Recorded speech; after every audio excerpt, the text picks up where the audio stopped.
Frisco Reads Books. Today we got part two of the Bright Light used book haul, and some new arrivals from Amazon because yeah, we have problems. So we're gonna start off with the new ones. I did find the dollar rack. It's outside. There are some gems in that thing. We'll get to those eventually. But oh man, a dollar book? How do you not go for that? All right, so we're starting off with a selection of horror. This is Christopher Golden, and it's called The Ferryman, a different ferryman from Justin Cronin's. On the back, it says Jamie Hartshorn left David Bairstow, a man who abandoned her once. Oh, it's Janie, not Jamie. Sorry, I don't have my glasses on. Jamie Hartshorn left David Bairstow for a man who abandoned her once he discovered she was pregnant with his child. A miscarriage almost ended her own life. Now she and David are reaching for a second chance. But something is determined to keep them apart.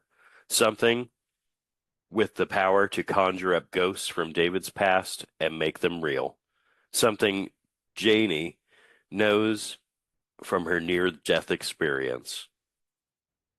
So Clive Barker says, a powerful and haunting tale. So I'm excited about that one. So these ones came from Inside. Just for context, these were not the dollar books. I got a Douglas Preston and Lincoln Child book that isn't in the Pendergast series, and that is called Riptide. So I'm excited for this one because it's not in a world that I already know. So yeah, we'll read the back of this one and see what it's about. Tide of Obsession. 300 years ago, a pirate buried his bounty on a treacherous island off the coast of Maine. Now a high-tech treasure hunter is bringing his million-dollar recovery team to Ragged Island. Tide of Danger.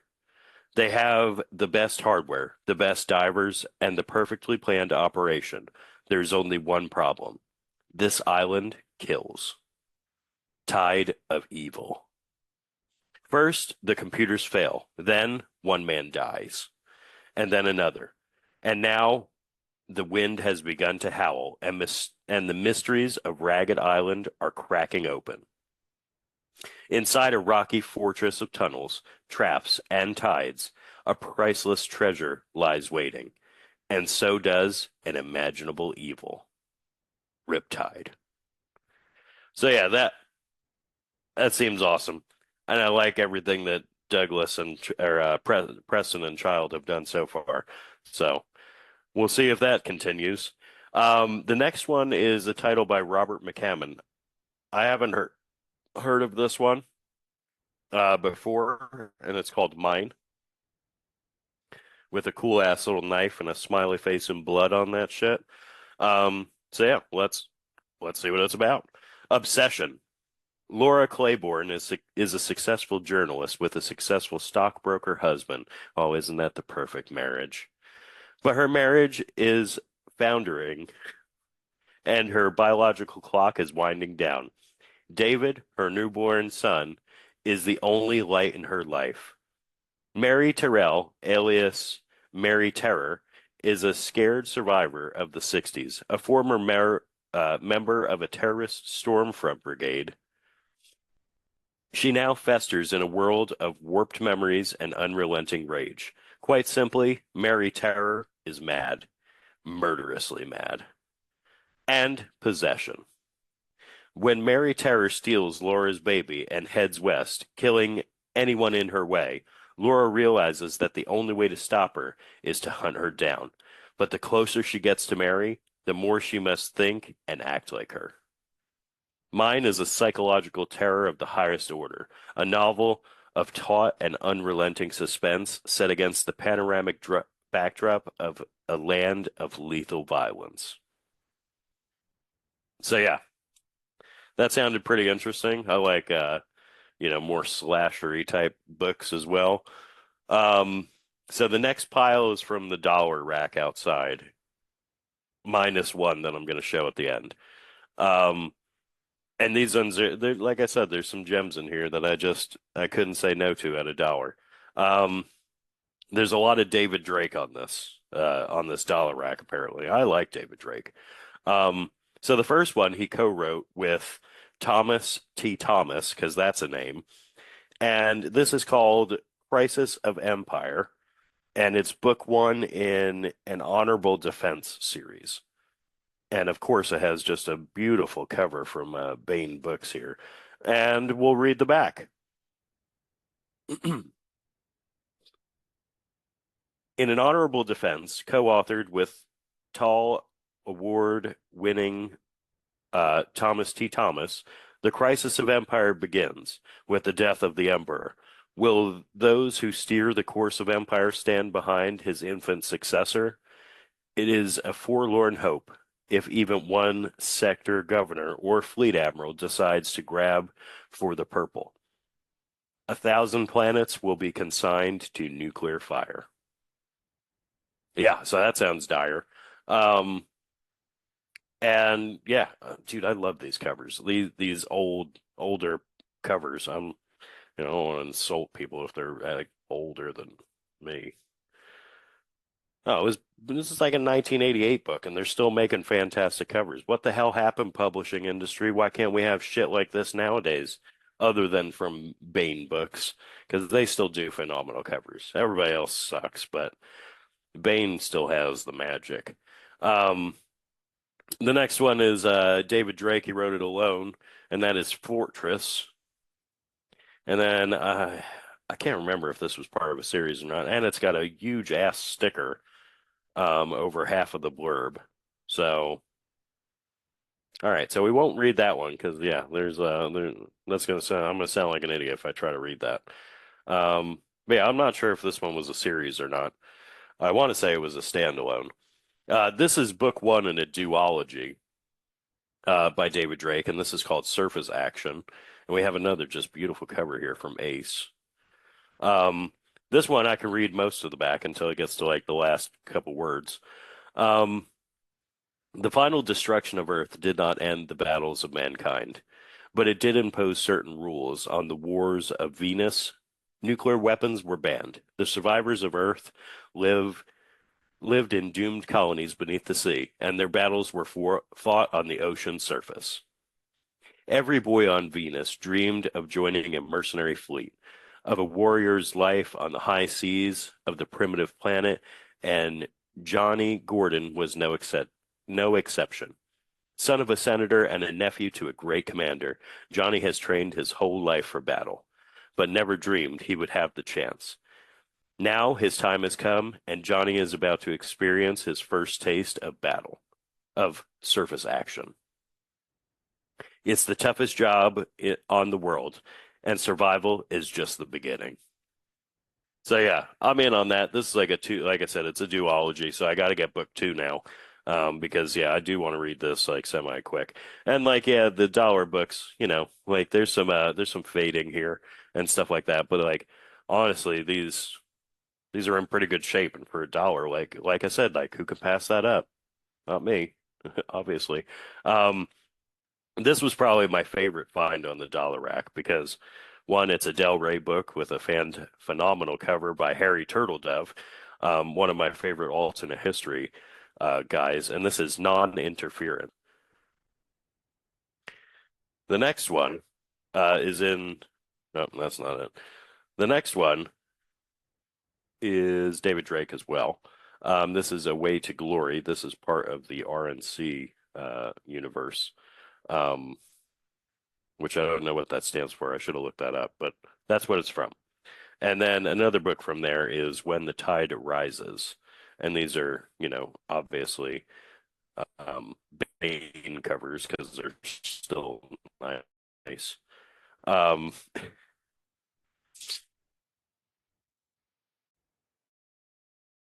the next set of books, a horrible accident has occurred.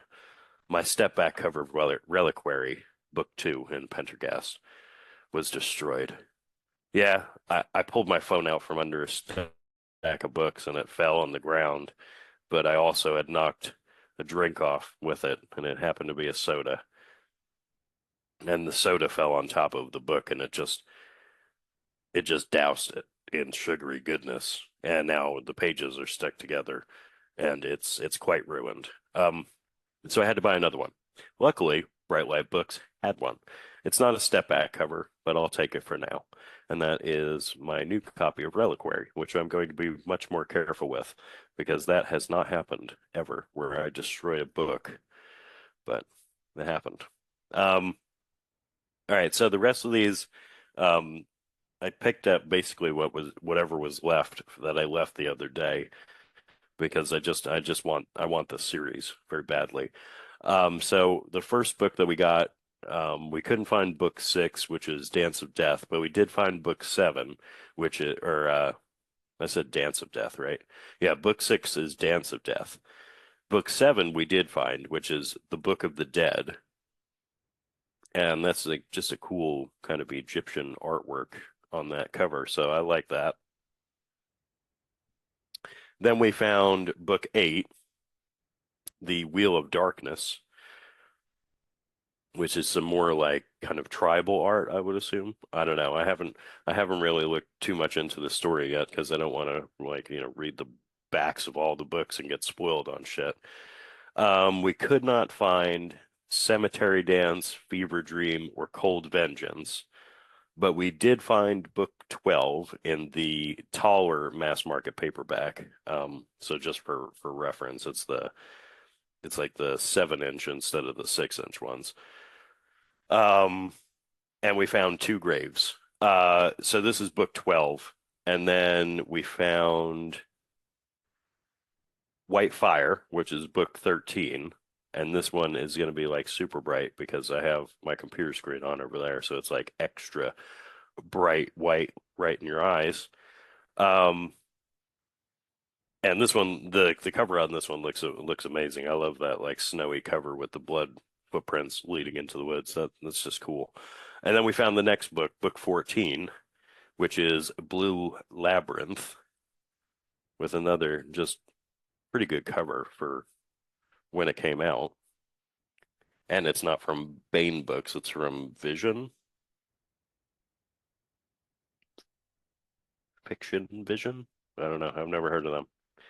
And then we found book 16, but we missed out on Crimson Shore for right now, but we'll find that one. But we have the Obsidian Chamber, which is 16. And then this one is published by Grand Central Publishing. So I guess they went through like a change because a lot of them are Grand Central Publishing, if it wasn't like Wagner or Tor or something. And then it kind of went, I don't know, I guess the series has been jumping around with publishers and shit, which is probably why the book size changed. Um, but yeah, so there's that. And then we have two hardcover offerings from the bookstore that were pretty good. The first one I got on the dollar rack, which is nuts. Um, and this one is Vortex by Larry Bond. And this is just an absolute tome of a book.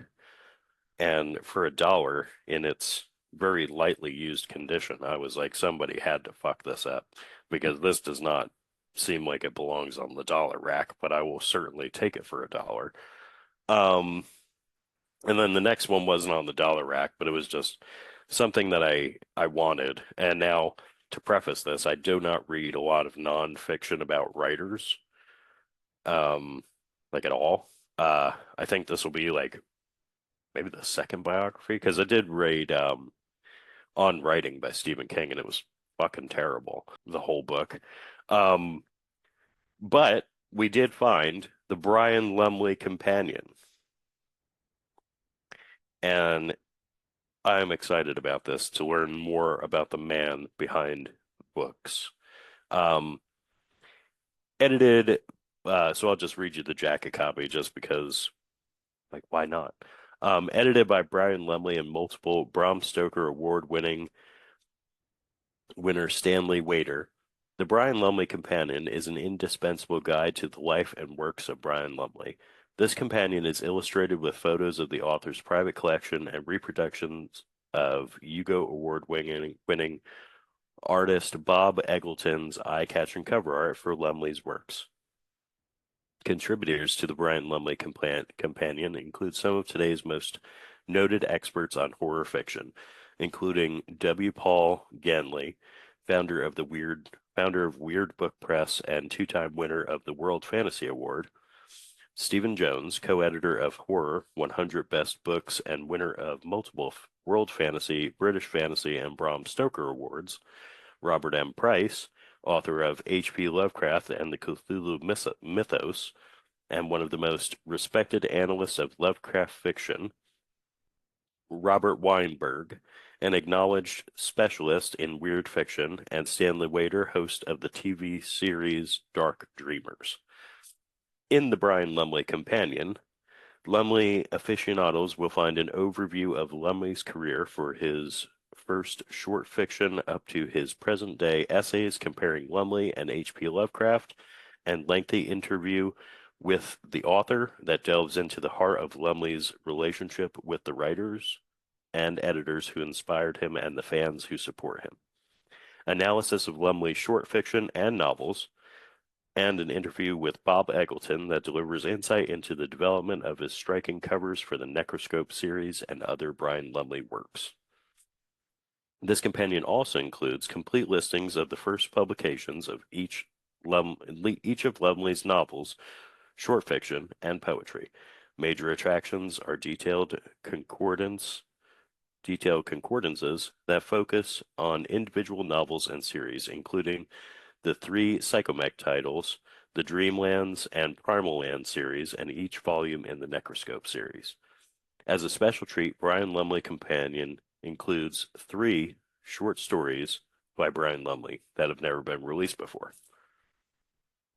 So I am excited for that because even though I do not read a whole bunch of author nonfiction, Brian Lumley is one of those special cases where I saw this and it goes very well with the next pile of books that I did get from Amazon because I'm doing that thing I do, um, where I get into an author and then I buy all their books. Um, yeah, so let's get into it because these are all from Brian Lumley. So I got the complete Crow collection. I'll just show them all because they're all from the same thing. So Titus Crow, we have the Burrowers Beneath and the transition of Titus Crow, and that's with the cover of the Burrowers, and that's just phenomenal artwork. Um, Actually, I wonder if Eggleton did the artwork for these because it's goddamn, it's beautiful. Um, does it say? Well, it doesn't on the back, but it's all right. We'll find out. Um, we have volume 2, which is A Clock of Dreams and Spawn of the Wind, and that's the cover art for, I think, Clock of Dreams, and that's just phenomenal. And then we have volume 3, which collects books 5 and 6. This is 3 and 4, and then obviously the first one was book 1 and 2.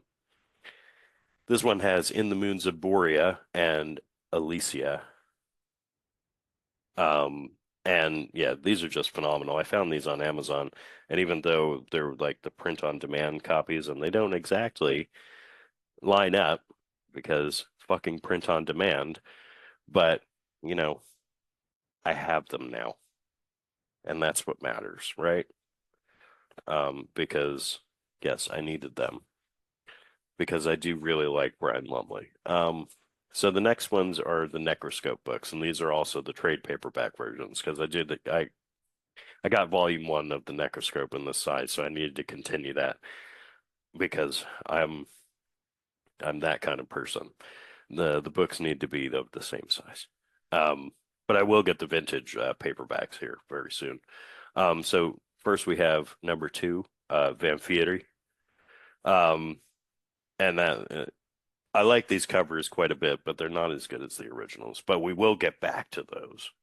We'll get back to those in books 4 and 5. But for right now, the Nightshade or the Nightfire books kind of reproduction of the first 3 books are okay. So we have also The Source, Necroscope 3, which I just finished on Audible. And then we go back to the old school covers and we get Macabre Inc.'s version of the Necroscope 4, Death Speak, which, I mean, yeah, just look at that cover, man. Like, why would you ever move away from these? Which of course, the Macabre Inc. books are just a tad shorter than the Nightfire books, which does pique my OCD, but I just love these covers, so I don't really give a shit at that point. And then we have Necroscope 5, Death Spawn, which again, just a beautiful cover. Looks like a ring or something. But yeah, that's badass. I just love the skull covers of these books. Um, so yeah, so we went a little crazy on Brian Lumley. But that's fine. It's what we do. It's what we do here. You find a good author, you need to buy all their shit, and especially when they're dead, before it gets too expensive. Which unfortunately, yeah, like all of these authors that I've been getting into recently have all just passed away recently, and it's like, man, like, sucks. I mean, granted, the Brian Lumley catalog is pretty huge, and it's going to take me a minute to work through it, but yeah, but at least Preston and Child are still alive, so or at least I think they are. So anyway, in other news, I am reading what I said was the Tin Man series, which wasn't really the case, and it is actually a Tin Horn Western series.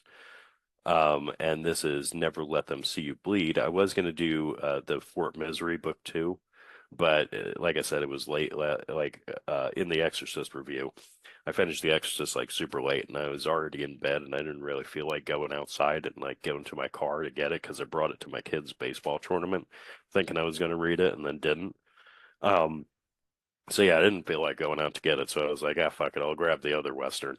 And I'm about it's like 20 something pages in, still, and it's good. I took a break for a little bit from reading it just because I was doing other shit. But we'll get back into that tomorrow and see what's up with that. But yeah, like it's interesting so far. I mean, the characters are good. William W. Johnstone and J.A. Johnstone are, kind of two of like the premier writers in Westerns nowadays. And it doesn't look like they're stopping anytime soon. So, it is what it is. So I hope you enjoyed that book haul because I sure as hell did buying them. I almost have another box filled and trade them in, and we'll see what we get from that one because yeah, this is going to be my regular thing. I'm trying to unhaul books that I know I'm not enjoying again, or like I have read and it's like I have no real connection to this book. So I'm trying to ruthlessly cull because obviously, as you can see, there are books everywhere. Um, and until I get more shelf space, I need to be a little bit more ruthless in how I cull books. So until next time, read because reading is fundamental.